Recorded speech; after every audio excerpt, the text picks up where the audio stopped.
So let's get started. My name is Jen Lunsford. I am a candidate for New York State Assembly in the 135th District. That includes the towns of Webster, Penfield, East Rochester, and Perryton. I am a working mom. I'm an attorney. I'm the mother of a 3.5-year-old. And I am here today with Perryton Town Board member Meredith Stockman Broadbent. So if you could introduce yourself. Yes, thank you, Jen. I'm so happy to be here tonight talking with all of you. My name is Meredith Stockman Broadbent. I'm on the Perryton Town Board. I'm primarily a stay-at-home mom. I have 4 kids, ages 3, 5, 7, and 9. I also have a small business, Mama Goose on the Loose. So thank you everyone who is joining us now. I know some people are still trickling in. Sorry for the confusion with Facebook and YouTube. Obviously, this is our first virtual town hall. I think like a lot of candidates, we were having some technical issues, but hopefully as we do a few more of these, they'll become a little bit smoother. In order to facilitate the discussion, we asked for some questions in advance, and you should be able to comment on YouTube on some of these videos to participate. But what we're gonna do today is start with the pre-submitted questions. So to begin, I kind of just wanted to talk about what sort of advice we would be giving to parents who find themselves in this situation. I think this is difficult for everyone. No one has ever been in a situation like this before. So a few people kind of asked us, you know, what's one piece of advice that you would give to a parent who finds themselves dealing with working from home or parenting with another working parent at home and your kids home from school. So Meredith, I think we'll start with you. Okay, the piece of advice I would give people is whatever you're feeling is okay. You know, if you're feeling really frustrated right now, that's okay. If you're feeling happy that your kids are on a crazy schedule, you know, like maybe they were having to drive around to all these different events, that's okay. If you're feeling very tired, that's okay. This is something completely new to all of us. And I know a lot of us, you know, had these great schedules a week or two ago and they've kind of crumbled to the ground. I don't think you need to feel guilty about that. So whatever you're doing, it's okay. And however you're feeling, it's okay. And you're not alone. That's the advice I would give people. Yeah, I completely agree. And I think not comparing yourselves to other parents. You know, I think a lot of us, you know, we're on social media much more than normal, and you're seeing people posting their public facing versions of what's going on in their house. And I think it's easy to feel inadequate because your kid ate Easy Mac 3 meals today and someone else has fruit. And like there just wasn't fruit at the store when we went. So, you know, giving yourself permission to do what's working best for your family and to not get hung up on what other people are doing, because even if it looks like someone else has it all together, that's just what they're showing you on Instagram. Yeah, I think that. And you know, to go off of that, every parent I see, you know, across the street or in the woods, you know, we're all social distancing, but if we have a chance to kind of yell at each other, we usually ask, how's it going? And I swear everyone says, depends on the day, depends on the hour. You know, but I feel like that's kind of like every day too, but this is just kind of an exacerbated situation where some hours are great, and then by the end of the night, it's all gone terrible and you feel like you're a horrible parent. But that's not the case. You're doing a good job. Whatever you're doing a good job. I feel exactly the same way. I think this kind of gets us a little bit into one of the most common questions we were seeing, which is, what about screen time? Because I think, you know, some of us have different kinds of rules about screen time and some of us are working from home. And the reality is if you need to get something done, relying on screen time is perhaps one of the only ways to do it. So Meredith, what were your screen time rules before this all started, and how have they changed, if at all? Yeah. Oh, one of my kids. That's gonna happen. No, you gotta go talk with Dad. Yep, you gotta go, buddy. But I was the first upstairs. I know, but I'm doing a conference call right now. You gotta go, okay? All right, well. Thank you for that example. of exactly what we're talking about. Well timed. Yes. Okay. So with screen time, so normally our family schedule, we were pretty strict. You know, the little kids would get to watch like 30 minutes during the day, and then sometimes the kids came home from school, they'd watch a show, but then sometimes we wouldn't. And so it's been really kind of difficult for me as a parent because we are doing a lot more screen time. Even they're doing things on screens at school that they weren't doing at home, so I wasn't really used to seeing that. You know, like watching CNN 10 or writing things or doing some computer programming. We ended up bringing up some computers that we had around that I didn't even know that we had. And so now they are spending a lot more time on their computers.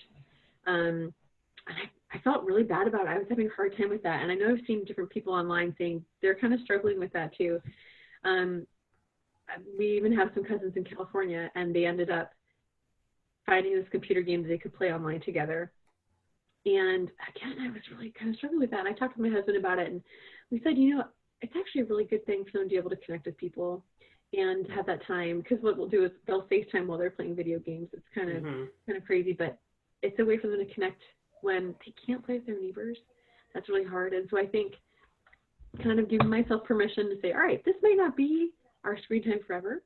And this is also a period where we're not sure how long we're going to be doing this. So I just need to relax a little bit and not be so guilt-ridden about it. You know? Yeah. I know in our house, we don't have, you know, very strict screen time rules. I was a latchkey kid in the 80s, so I was basically raised by a television. I have very loosey-goosey television rules, and I'm lucky that my son's kind of drawn to more high-quality television, so I don't mind it as much. But definitely for him at 3.5, the screen time has a negative effect on him in bulk because he needs a lot of physical activity to burn off that energy. So if he's, hey bud, nice to meet you. Go out. So if we are, you know, relying too much on the screen, which happened yesterday because my husband and I both had kind of big deal work things to do, there's ramifications later in the day, but you know, we are in triage. We're doing what we have to do. So I'm just trying to make sure that, you know, if he is watching TV, that it is just not all mindless nonsense. I have a pretty strict YouTube rule that he cannot watch YouTube without me, because otherwise he ends up down a weird rabbit hole of things I don't understand. And so I generally keep him off, though I do have a Blippi exception, and I did have to watch a fair amount of, you know, Blippi at the aquarium today. But, you know, that's a way, you know, for him to feel like he's doing something too. So I also, I think, given myself permission that it's okay that he watched 3 hours of TV today because I had a conference call and I had work I had to get done, and my husband had to be physically in the office today. So we're doing what we have to do to survive. But, you know, again, focusing on making that time higher impact, I think is the way we're trying to justify it. Yeah, and sorry, go ahead. Oh no, please. You know, we've kind of started to watch a show together every night too. Like after I don't know, we tend to use it kind of as motivation, you know, like I'll put the kids in quiet time, and if they do a good job staying in quiet time, they get to watch a show afterwards. And they that helps them and helps me, because then I'm able to get a few things done during quiet time, or even I don't know, trying to make this like a nice time where, yeah, we're watching a show together every night. Right now we're watching Lego Masters. It's like a TV show about building Legos, and it's actually entertaining for adults too. But just trying to use that screen time almost to make good memories as well, because during the school year, you know, it's busy. People need to go to bed. They're going off to sports and things like that, so we don't really have time to sit down together and watch together. Yeah, and I think for us, the lack of screen time is one of the only enforcement mechanisms that works for us. My son kind of doesn't care if anything else is taken away, because he's like, I have other options. But if I say, you know, the TV's off until you do this thing, or you have done this thing and the TV's off till you apologize, that's one of the only things that we find effective. I may have spent about 15 minutes today with the TV off, just being like, you just have to say sorry. You have to say sorry. He's quite stubborn about it. But I think that also, you brought this up a little bit about using screen time as socialization. And some people had asked, you know, what are people doing for that kind of thing. And I'll tell you, you know, my mom lives in Utah, so we don't see her very often. We do a fair amount of Skyping with her. And recently this week, we've been playing board games with her. So we have some board games that have like action cards. So I'll find ones that she can do. We have a game called Monkey Around where you pull a card and it might say, you know, make funny faces at each other. So he can do that term with grandma on Skype. So we're trying to find activities that's not just like go talk to grandma, but involving her a little bit in what we're doing. And you said your kids are playing video games, right? Are you doing anything else? Yeah. We're also doing Marco Polo. A lot of people have Marco Polo. You know, it's like difficult when I realize, okay, so my kids aren't on social media. So they're not able to kind of see what their friends are doing or even chat with people really. So do you explain Marco Polo a little bit for people who might not know? Yeah, Marco Polo is basically like leaving, like, you know, when you call and someone's not there, you leave a message for them. It's basically leaving a video message for someone. It's really nice because you don't have to listen to it right away. And you can just kind of go back and forth leaving little videos for each other.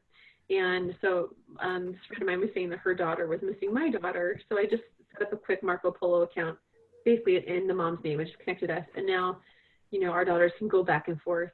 The messages they leave are insane. My house, here's this muffin, here's that. But it's like, they love it, you know? And just trying to help them a little bit with that. You know, trying to FaceTime, and also the classrooms are setting up some Zoom chats, which is pretty nice.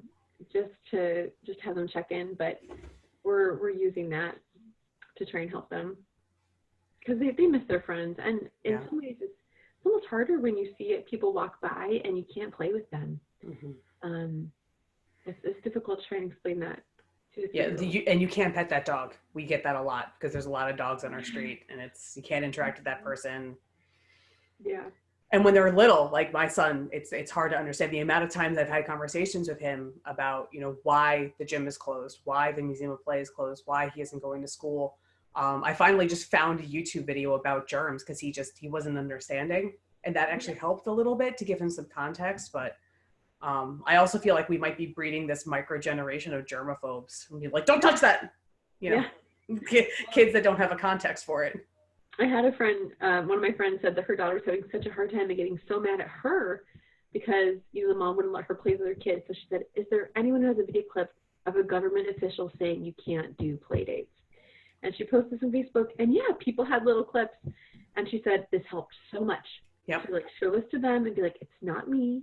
Well, this is coming from someone higher up, and kind of take the heat for them. So, in fact, the Adam Chodak interview with Dr. Mendoza expressly addresses playdates. So if you're looking for something, our own Dr. Mendoza said that's very challenging and maybe not something we should be doing. Okay. I'm having trouble even just, you know, when we go out, we try to get outside and go to parks. I'm trying to avoid him even seeing a playground. Because it's like I can't explain to him why he can't go on that playground. Yeah, it's really hard. And I think this gets to the heart of, I know what I've been struggling with a little bit is expecting behavior that's appropriate at home, but also giving them kind of that grace for they might be having a hard time too. And so it's really difficult because in some ways I just want to crack down on them about things. And other times I think, all right, they're trying to figure this out too. You know, I saw someone posted something like, basically, for us, it was the ice storm when I was little, you know, and everything just came to a halt. We couldn't go outside. The power went out. Our basement flooded. I'm sure it was very stressful for my parents. Eventually, they had to send us to someone else's house because it was warmer there. It was like 30 degrees in our home. I just had the best memories from that. Remember, we played board games. We had a great time together as a family, and just trying to like somehow make this a time for your family where there's some good memories that come out of this, you know. So I'm trying to remember to do that, but you know, hourly. It's interesting because I grew up on Long Island, so I have that memory from Hurricane Gloria, where I was about 4, and the power on Long Island was out for 7 days. You know, a transformer blew up behind our house. So we were, you know, especially on the end of getting the power back. And, you know, it's kind of a similar thing, like a camp out sort of feeling with my family and kind of the things we did. I feel like even now, I don't know if other people are doing this too, but I think I've gone back in time, you know, Mhm. We're doing all these old timey things right now. Even though we have the technology, we were playing more board games. Mhm. The kids played chess today. I got a cross stitch pattern. I haven't done that since I was like 10 years old. You Yeah. know, I'm like, I just need something to do. Sorry, just something to help my mind a little bit. So Yeah. Right before kind of all the shutdown started, and I was seeing it coming, I bought Candyland in anticipation of this, and I've introduced that to my son. We are slowly introducing the concept of losing. It went about as well as I expected it to the first time it happened. But we'll warm him up to it. But I have played more Candyland in the last week than I think I ever played in my whole life. But it's good. It's a positive memory for him, hopefully, and also building some skills related to turn taking and graceful losing. And we will work on that while we are home. Well, and I think too about that, like, you know that you can't play Candyland constantly for like months and months and months. Mm-hmm. And right now it's just so new. We're 2 weeks into this. Eventually we'll figure out if it's going to be longer, and then we can all adjust our plans. But for right now, I think everyone's just trying to make the best of it, and trying to give themselves and their kids a lot of grace, I think. Yeah, I agree. Another question someone had asked us, which perhaps we should have started with this, but maybe people coming in the middle, this can help. And I'm sorry, I'm looking to the side because I'm just kind of monitoring the chat to make sure no one's asking questions. What was normal for you before in terms of your routine with your kids, and how has that changed? Okay. Do you want to go first, or? Yeah, mine's probably pretty short. I'm a working parent, married to another working parent with a kid who goes to full-time daycare. So in the morning, we would alternate pick up, drop off. More often than not, I would drop off in the morning because I have campaign activities in the evening. But we drop off around 8:30. My husband would normally pick up around 5:30, and then home together on the weekends. So there were a pretty large portion of the day where my son was mixing with other kids, doing really high impact physical activity, completely totally away from screens for the vast majority of the day, dealing with a lot of different adults, so that the time with us as his parents was really more special time because there was so little of it. So now that I'm home all the time, it is almost impossible to be out of the room. He is really clingy. He's demanding constant attention. And what my husband and I have been doing is alternating mornings and afternoons for working. So one of us kind of holes up in this room I'm in now, does work while the other person parents, and then we tag out at lunch. But there is a pretty strong mommy preference with my son. So even when I'm here, there's a lot of needing me for various things that doesn't happen as much with my husband. Mm-hmm. But it's very, very intensive. He doesn't even really want to watch videos independently. A lot of times if I'm doing work while he's watching a show, I'm doing it in the room, unless it's a call and I walk away. And then I really only have about 20 minutes before he comes looking for me. So, I'm sure we'll get into a routine at some point, but it's very intense right now. And I think kind of difficult for all of us to manage. But I'm also, there's part of me that's enjoying it. I think it's that Stockholm syndrome you get where you're like, all right, I need a minute of alone time. And then you're kind of like, you want to cuddle? You've gone to sleep and now I kind of miss you. Right. Yeah. Like he had a bad dream last night, and he came into bed with me, and I was kind of like, he came into bed with me. And then I woke up in the morning, this, crumpled mass of person who can't straighten their back anymore. Mm-hmm. But, that's what it's like. A friend of mine pointed out that, as hard as it is being pent up with kids, and we look at our friends without kids and all, like, they're learning new languages and picking up hobbies, but kids keep you kind of regulated. You have to wake up at a certain time. You have to take care of them. You have to be awake and prepared to deal with their issues. And over time, I think that will prevent us from falling into depressions and falling into slumps that maybe some people who are, less structured might find themselves in. So that's the silver lining I try to remember when I don't have a moment to myself until 10 o'clock at night. Yeah. Another question someone had asked us was about physical activity and what we're doing, particularly dealing with Rochester Springs, where, it's 37, 40 degrees outside almost every day. Yeah. What have you guys been doing to kind of keep active? Well, you know, just to kind of go back a little bit, talking about schedules, I think for me, I know for me to stay sane, I have to exercise just about every day for half an hour. And that's one thing I found to be really important in terms of physical activity, even now. It's a little bit harder to get away for some reason. I think I should just start getting up earlier like I used to. But, you know, I'm not going to the Y anymore, or, you know, there's no like child watch option. So in terms of physical Am I activity, correct? Did you teach a class at the Y?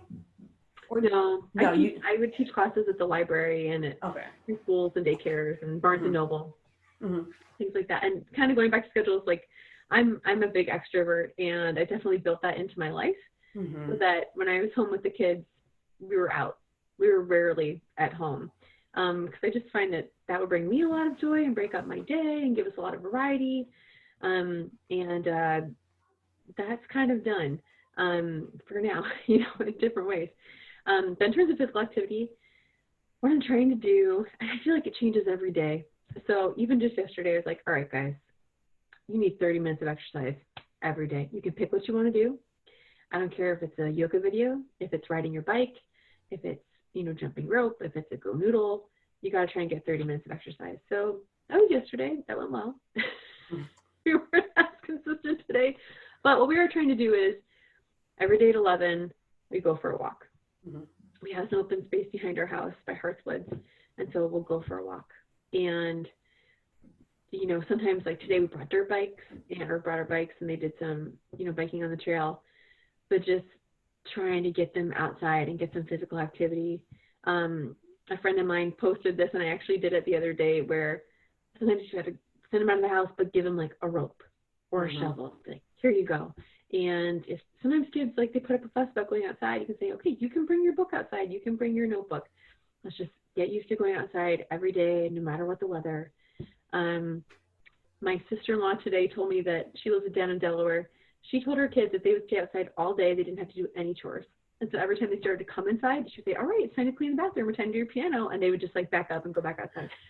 So I wish I'd done that today because it's supposed to rain. But, you know, even just doing some things, there's a yoga video my daughter really likes, doing some of those, trying to do them together, because I know, but it's tricky because even on a normal day, my 5-year-old, he's still like wired at 9 o'clock at night. I have no idea how I'm ever going to get his energy out, but I think we're going to try and take some bigger walks and field trips. That's a long answer. Sorry. Oh, no, that's fine. And actually, I realized that we skipped over, just so people know, which of your kids are school aged? What's the breakup there? Kids who are home during the day and kids who are school aged? Yeah, I have a 3-year-old who's just home. And then I have a kid who's in preschool, and then a daughter who's in 1st grade, and a son who's in 4th grade. So how are they adjusting with the online schooling that they're getting or not getting? You know, there's really not that much. At Fairport, they sent home a packet, which is great, just to keep reviewing, you know, and give us a little bit. I try and make them do, you know, like 1 page a day, or, you know, 1 or 2 pages, and I try and make my son just do some flashcards, and I'm trying to have them write a little something every day. I was calling it a journal, and then they really put up a big fuss. So then we ended up just saying, you can just write anything. You can write a silly story. It's fine. In reality, this probably takes like 8 minutes total. And sometimes they do. This gets done so fast. But I'm just trying to have some kind of routine with that.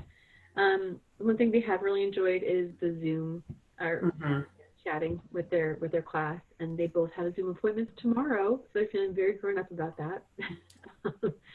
But they're doing okay with that.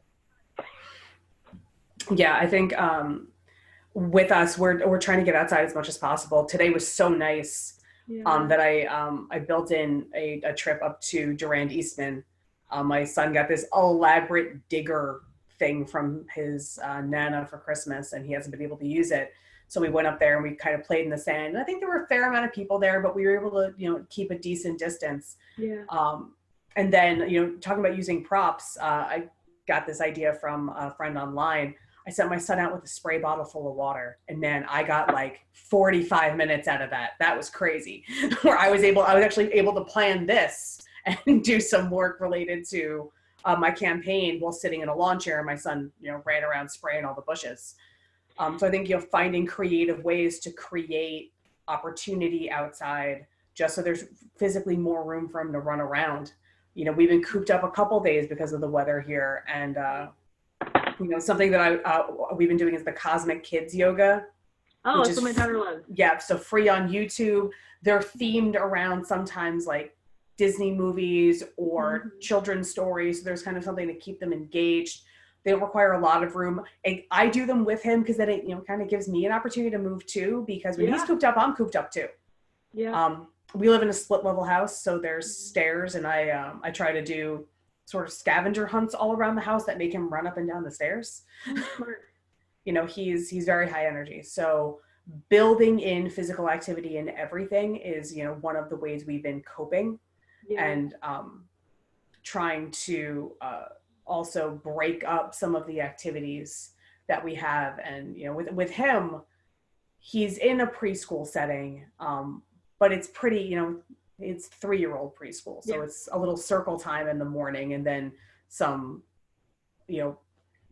art projects throughout the day. But I'm trying to keep that as much as possible too. Like, I've instituted a letter of the day, and that's basically like an activity, a song, and a book. Today was the letter D. So we dug at the beach. We did some dinosaur books, and we listened to a couple songs with the word dance in it and talked about dancing. And that, sometimes I don't even get to do that in a like straight 10, 15 minutes. I do it over the course of the day because I can't keep them wrangled, but it makes me feel like we had some kind of educational touch for the day. I check off that parenting box, go watch these Blippi videos while I make dinner. Yeah. And some of that is probably even more for me than for him. Yes. I really like to have a plan, and I like to calendar my days and know what's going on. And so I think that's been a little bit difficult to not be able to do that. But, I ended up talking with each of my kids, at least the older ones, and saying, okay, do you like having a plan? Do you like having a checklist? What do you prefer? Do you want to make a more detailed schedule, or do you want to just say, okay, from 9 to 11, like before 11 o'clock in the morning, you just need to get your stuff done. And that includes your chores, and getting dressed and brushing your hair, brushing your teeth. I'd like that to happen much earlier than 11, but I just group that all in because at 11 we go outside, and I kind of tie that in too. At 11 o'clock, you can have a snack. It's going to happen outside, and that helps us all get outside because I've got the granola bars in my pocket, and we're going. But even just having a conversation with your kids, I think, is helpful and insightful. I asked my daughter this morning what advice she would give for parents, and she was like, just give your daughters whatever they want and make them feel like a queen. All right, good to know. I do think though that's really valuable too, like involving your kids and giving them some autonomy over what's happening, help, play to their strengths. And also I think learning to independently enforce your routine is a really valuable life skill. And that's something that many of us don't learn till college when we're out on our own and having to do that. So, there's probably some opportunity here for some of the older kids to be doing that. We actually, did get a question from Linda specifically about whether we have set up a schedule at all. And it sounds like you do have a little time schedule where you have a time things happen. Yes, it's really loose, but well, maybe I'm too strict. Who knows? But basically, they have chores they're supposed to do every day, and so they're supposed to do their chores, and they have basically until 11 o'clock to get done the things that they need to get done. Which, to be honest, it's very little that I'm asking them. Like, do your chores, and do a little writing, do a little math, and do your flashcards. It really probably takes like 8 minutes if they just get down and get it done. 11 o'clock, we go outside, and we try and go for a walk. I mean, they can go outside before then. That's great. But just we're going, out to the woods at 11, and I'm bringing snacks. And that usually goes well. I mean, today there was some definite crying. But that's going to happen on like any day, given a random kid, you know. And then we come back, we do lunch. And the one thing that was the same before for the little kids who are home, and now I kind of make everybody do, is we do quiet time from 1 o'clock to 2 o'clock. And it gives everybody a chance to be alone and to have some space from each other. It gives me a chance to, you know, read some emails or get dinner prepped or, you know, do whatever work I need to do, or just have some time alone. And I don't know if it sounds crazy, but basically they know that after quiet time, you get to watch a show. And if they don't do a good job, like they're not going to get to watch a show, although most of the time they get to watch a show. But you already have that there. And so then we watch a show, and then afterwards, I don't know, I was always like, we'll do a big project afterwards, some family thing. That works for 1 or 2 days, you know. Yeah.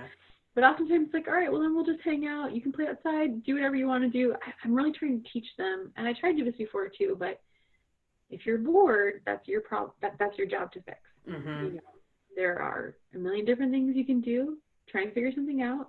Maybe I'll have something, but you're in charge of yourself, you know. So when it's nice, you know, they play outside a lot more, but that's kind of our schedule. And we usually do dinner around 5. And my husband works from home right now, so he's primarily working most of the day. So he'll usually be done around dinner time. And I know you don't need to know our night schedule because we're watching Lego Masters together at night. Yeah. It's a big variation right now. Yeah, I mean, the kind of bookends of our day have stayed the same. You know, my son wakes up at roughly the same time, but sometimes that can vary. Like yesterday, he got up at 5:30. That happens. I'd say 25% of the time he's waking up at 5:30. But then this morning, because we had a bad dream last night that caused a bit of a disruption, he woke up at 9 because we were up from 1 to 4. So we had kind of a very different kind of day today than yesterday. But, you know, then bedtime, we try to start bedtime activities around 8. But besides that and lunch, our day's pretty fluid. So what I did, I knew that was how it was going to be.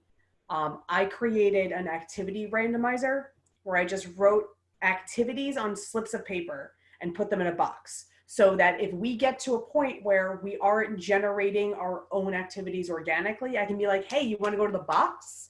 Because that also is a game for him to get to pull an activity from the box, and that can distract him from wanting to watch a video too. Where he wants to watch a video, I'm like, oh, but let's pull from the box. And the box says things like play outside and dance party and play a game. And sometimes it says art time or science time or letter hunt. And I did come up, you know, with a list of science activities and art activities. And whenever we do them, I am much more excited than he is. These are activities for me. And I'm like, you don't care. And I did like some elaborate stuff.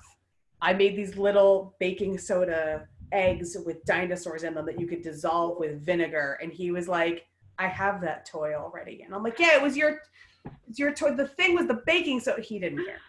He's 3.5. So I'm aiming a little high. Well, you know, it's interesting you say that too. Like in terms of activities and things like that, I feel like there's kind of a certain life for an activity, you know. Like we just got perler beads, you know, and so right now they're all about perler beads. And the iron is down there. They know how to use it on their own. And it's been out for a few days, you know. I feel like it's going to wane, the enthusiasm will. And we're going to put those away and eventually bring out another thing. I think one thing that was true before, and I feel like it's even, you know, more essential now, is having some things that they can't see. Yeah. And then you bring them out, and it kind of just makes it a little bit fresh. And less mess, even though that's still something we really struggle with. But just trying to not have all the toys out at once. And sound like, oh, all right, well, every few days we're gonna pull this thing out. Oh, it's exciting. We're gonna bring the Legos upstairs. To a new room. You know, it just adds this whole other element of things. You know, it's very exciting.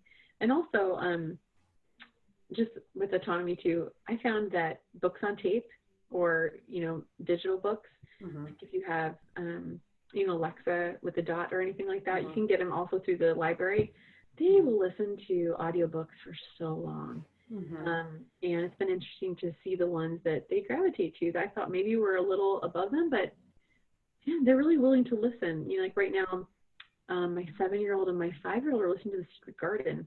I was really surprised, but they love it. You know, like lots of Roald Dahl things, so that can help out a lot too. You're the second person I've heard this week who has started reading Secret Garden to their Really? kids. And my friend was like, I forgot this started with a pandemic. Oh, I forgot what the Secret Garden was about. Well, it's funny because we had like a really, you know, dumbed down golden book version of it. Mm-hmm. I was like, there's actually a bigger book about this, a lot more details. So I haven't listened to it with them. We just put it on. I asked them about it in the morning. I'm like, what'd you learn? So what's going on in the story? So I might need to talk about that with them. Yeah, so I sometimes, my son's, you know, right in the right age for this. There's a website called Busy Toddler, busytoddler.com. And I go to that a lot for activities. I know I got a specific question earlier than this about, you know, what do you do with a 1-year-old when you're home with them all day? And I'm like, that's a tough one. You know, when they're too young to play, that's always like a rough age. TV doesn't really hold their attention.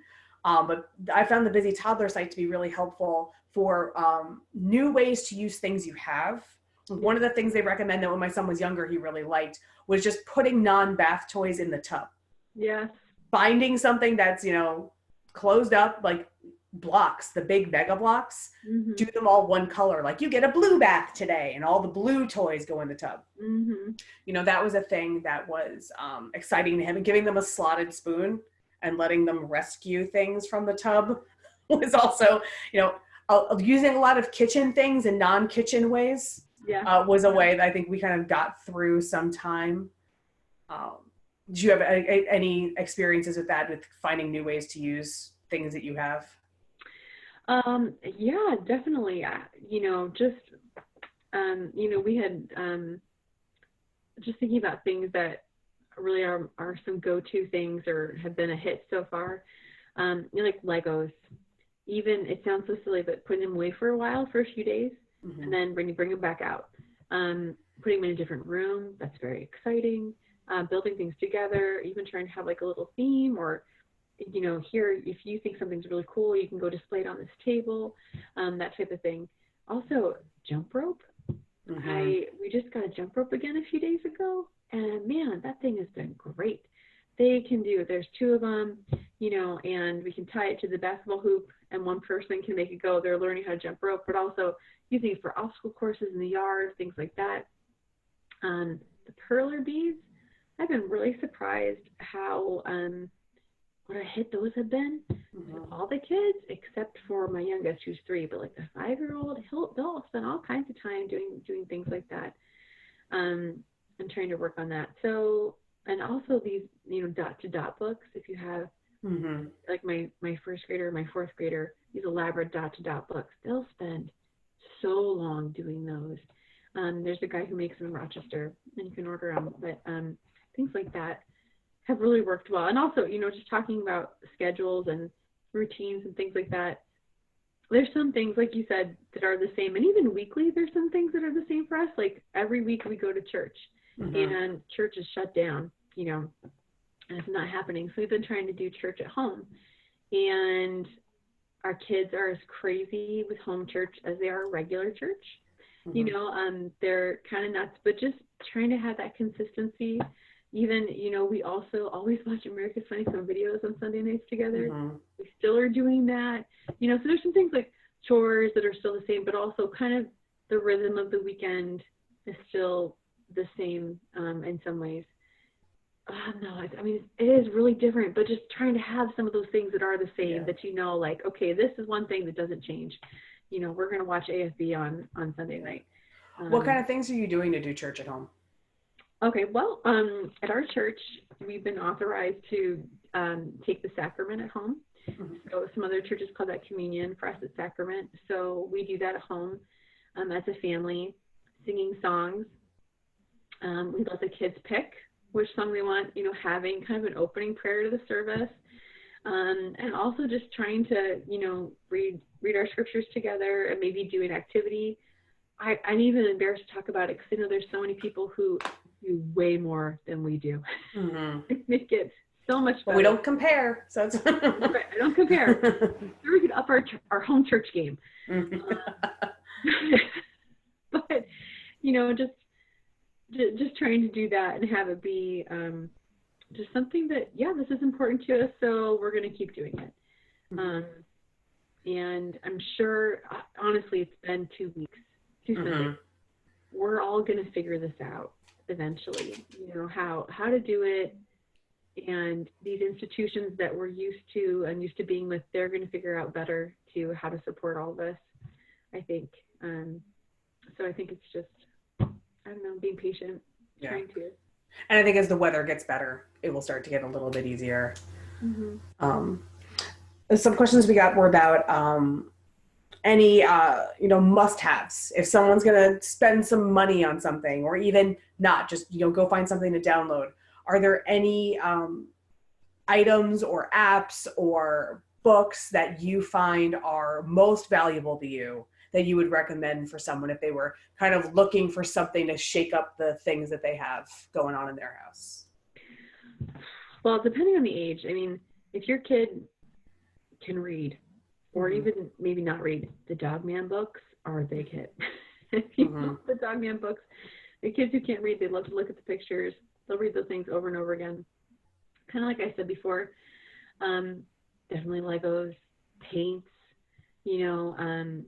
watercolors or washable paints. They could use those so much. Play-Doh, they can use that a lot. These perler beads are really hot right now at our house. So that's one thing. Yeah. Like I said before, the dot-to-dot books, but also I think they bring some ropes upstairs. I'm describing all these random toys, but those things tend to work pretty well for us. Yeah, it's with the books, it's interesting because we have, a weekly library week, like a library day where we go to the library and we get our books for the week. And we have a lot of books, but he gets accustomed to them because we read a lot. Yeah. And, I had just happened on our last trip before the libraries closed, came home with a bunch of Dr. Seuss. And they're kind of longer books. I'm sort of trying to build his attention span for books by making them a little bit longer. Yeah. And they maybe weren't the best books to be the only books we have from the library for the next 2 months. But what I did today was I learned from my husband that if I do anything in a fort, it makes it new. So we built a fort library in his room around his bookcase where I made him the librarian. And I was like, I'm looking for a book about dinosaurs. What do you recommend? And that kind of got him to revisit some of the books that he already had and made them interesting again. Yeah. But for us, the PBS Kids app, it's completely free. It's downloadable on all platforms. And it has a whole host of games sorted by show. And there's usually like 5 or 6 games by show. And my son loves the Daniel Tiger ones. Oh, yeah. I'm obsessed with the Daniel Tiger ones. There's some good Sesame Streets. He started getting into the Wildcrats too, but those games are a little bit more advanced. So I end up having to play them where he comes to me and makes me do them and then chastises me for not doing it how he would have. Yeah. But that's just such a great free resource. Our libraries are doing story times. There's a lot of online circle time, which I discovered. We were kind of playing around on YouTube today because I was looking for a particular Blippi video. Again, my whole life is Blippi videos. But I found just a 20-minute video of a preschool circle time, and he was so into it because there were these other kids. And at 3.5, they play together, but there's still a fair amount of playing adjacent to each other. Yeah, so it's actually not all that different watching kids on a screen doing something. And he was participating when they were asking questions. Yeah. So I was like, oh, this is very interesting. And I'm going to kind of look for more of those. There's a lot of good stuff on YouTube. Just, I wouldn't let your kid run wild on it because they very quickly get into strange things. And what I hate about YouTube is you can always see the very tippity top of the other available videos, and that just draws my son's eye down, and he wants to look at what he's not doing. Yeah. That's the very distracting thing for YouTube. But well, yeah, and just to go off that, one thing I think in terms of interacting with people socially, my little guys, they don't have friends they're gonna like dial up or anything like that. But I think having a familiar face that they know and they love like librarians, tuning into, we live in Fairport, so tuning into the Fairport librarians, they know them. And they know that, like, this person has greeted me several times. They love me. They care about me. And so tuning into their live things, they love it. They just really love it. And I think it means a lot to them. So whether it's your preschool teacher or librarians that go to, your preschool or daycare, or, a grandma or something like that, just having more people around that they're familiar with, even though they can't touch them, you'll be close. Yeah, we're doing a lot of that with grandparents too. We always went to see my husband's parents who live in Webster every weekend. And just before this, literally like 3 weeks before all this happened, my father-in-law had moved into an assisted living facility, and they shut down to non-urgent guests before everything else shut down. So we actually haven't been able to see him for probably a month at this point. Wow.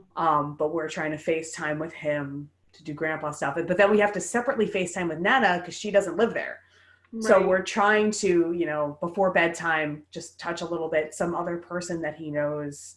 And I know I just got a text from his daycare saying they're going to try to set up a Zoom with some of the kids from the class. And yeah, it's interesting. My parents live 5 houses down from me, and just how many days ago that we said, all right, that's it, because before that, well, we will have quarantine between our 2 houses. And then as things got more serious, like, all right, guys, we're done. Like, I'm going to go grocery shopping for you. And it's so hard for them to not be able to see the grandkids. And the grandkids want to go to grandma's house. It's really difficult. But we're trying to FaceTime with them when we can. And, maybe if they're going for a walk away from the street, I think they're getting more used to it, but I think a lot of families are really trying to sacrifice right now. They're trying to flatten the curve, trying to social distance. Everybody's doing a good job, We just gotta keep it up and just know that this is strange. It's weird. Yeah. We're going to figure it out together, though. And whatever you're feeling, you're not alone. Yeah. I think that's kind of a good way to start to wrap this up a little bit. Just kind of ending on, what's your guiding principle? What sort of things are you trying to focus on as we move forward? You kind of touched on that a little bit just now. Yeah. I know we keep talking about things that we've read or people have posted, but that's kind of the main way to communicate these days. A friend of mine was talking about how, she was homeschooled for a year, and which is, it's great. For her, it wasn't so good. She felt like she was really kind of neglected academically and neglected emotionally. And when she went back to school, the academic, she was able to make that up really fast. But she said that the emotional issue kind of lasted a lot longer. And she said, parents, don't stress so much. Just love your kids during this time. They'll bounce back with their socialization. They'll bounce back with, their academic stuff. Just try and love them. And so to me, I'm trying to set them up for success every day. Like, we need to have some vegetables every day. That will set you up for success in life. We need to get outside and exercise. But I think just trying to gauge their emotions and trying to let them know that I love them and talk with them, and just try and make this a time where they'll look back and be like, oh yeah, we did a lot of fun things during Corona. It's a little funny. Remember, we made ice cream one night and that was great. Yeah. I think they're going to remember those things and appreciate it. Yeah. I don't know if they'll appreciate it, but that's what they'll remember. I think it's very similar for me is, I keep kind of remind myself to be kind. Be kind to myself and be kind to my husband, be kind to my child, because we're all dealing with this together, but also separately. And our perspectives are all different. I think especially my son, who doesn't understand that one of his parents is home, but not home. We're here, but we're in that room and we might as well be at work and you can't talk to us. And that it's confusing for him why he can't go to the places that we would normally go. Because like you, we would also be out. Yeah. If I'm home, we went somewhere. Yeah. And now we're not doing that. And why not? And, just being as patient as possible. Yeah. And we're going to lose our patience sometimes. Yeah. And that's also okay. We just need to try to not do it all the time. And for me, I always try to own up when I did it, because something I want to teach my son to do is to admit when he's wrong and to admit when he's made a mistake and he's sorry. So, if I lose my cool with him, I always make sure to apologize and say, no, that wasn't okay, that, mommy snapped at you and, you just had a question and I understand. And so I try to model that behavior to him. Yeah. And to remember that I need to cut myself some slack too when that happens. So, and I hope that other people can take from that, that it's okay to not be okay. Yeah. That, we're all trying to do this together, and that there's a big resource of other families going through this just like you. So, there's a lot of online groups. I have a mom group I was part of before that's been really helpful. But that we're here, and we're here to listen. We're here to give you a shoulder to cry on, even if it's not advice or just you're doing okay. Yeah, it should be like at the top of your list every day. Did I social distance today? Yes. Boom, boom. I won today. Yeah. If you're social distancing with your kids, great.